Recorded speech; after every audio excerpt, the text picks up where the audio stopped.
Listening Fanfiction presents Scramble by I Had Him on the Ropes, Carter Reed, and Rory Gone Maddie, Rose Tinted Days, based off the DC Comics universe. Narrated for you by Sierra Feast. Chapter 1. Day 0. Bruce Wayne had spent years tracing the words on his skin, desperately pleading to the universe to just give him this one thing. Every time his thumb looped the G and the F and trailed off with a W. The words had been his everything, even through the death of his parents, the hollow feeling when their murderer finally heaved his last breath, and the clawing sensation to run and fight until his lungs burst. Even when he was rebuilding himself, forging Batman in the heart of cold mountains and breaking his body over and over until he could stand the pain. The words were a reminder that Bruce Wayne still existed. That somewhere there was a person who would love him despite the coldness in his chest and the scars that roped their way across his skin. A reminder that he wasn't alone, that he wasn't destined to live forever in the shadows, silent and isolated. That somewhere was the other half of his soul. He just wasn't expecting the other half of his soul to be an alien. He'd been waiting patiently for a moment of opportunity after the gala he'd been harassed into attending by Alfred had been overrun by men in animal masks, demanding ransom money in the millions. When it happened, things moved suddenly and in slow motion. There was the shatter of glass, loud shouting, gunfire, screams, a carnage of images flicking over themselves, overlapping until it was just blurring colors and harsh sounds. Bruce remembered the image of a lion pressed flush against him, arms dragging him to the side, before he was pushed backwards, toppling into thin air and flailing as he was shoved out of a 45th-story window. He'd braced himself, knowing that without his grappling hooks and his armor, there was no way he was going to survive the fall. Then arms were winding themselves around him and...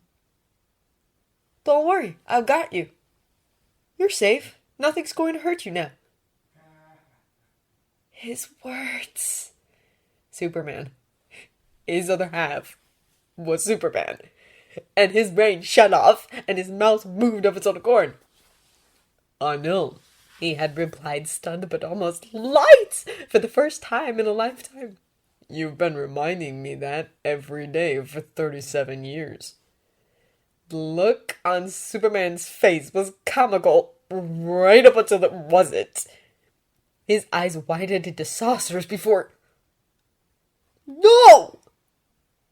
Bruce remembered frowning as he was deposited on the street, unsure as to the reaction. People hadn't spotted them yet, but between the two of them it was only a matter of time.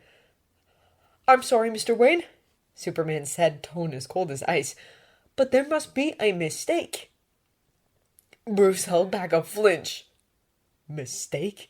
he asked in said voice too quiet. "I'm Superman!" he hissed in reply, glancing around. "I'm sorry, but I know what kind of person you are." "Kind of person?" Bruce parroted, heart dropping like a stone. "I read the tabloids, Mr. Wayne," Superman replied. "I'm well aware of your extracurricular exploits and your disinterest in your company. I'm sorry, but someone like that is not my soulmate." He shook his head. "This is clearly some sort of cosmic joke. Or punishment," he huffed, speaking almost to himself now. Bruce could feel the weight of the air around him, suffocating him slowly and pricking his skin like needles. Because of course. And suddenly the last trace of Bruce Wayne burnt into dust inside him, and there was only the Batman left. And Batman didn't need a soulmate.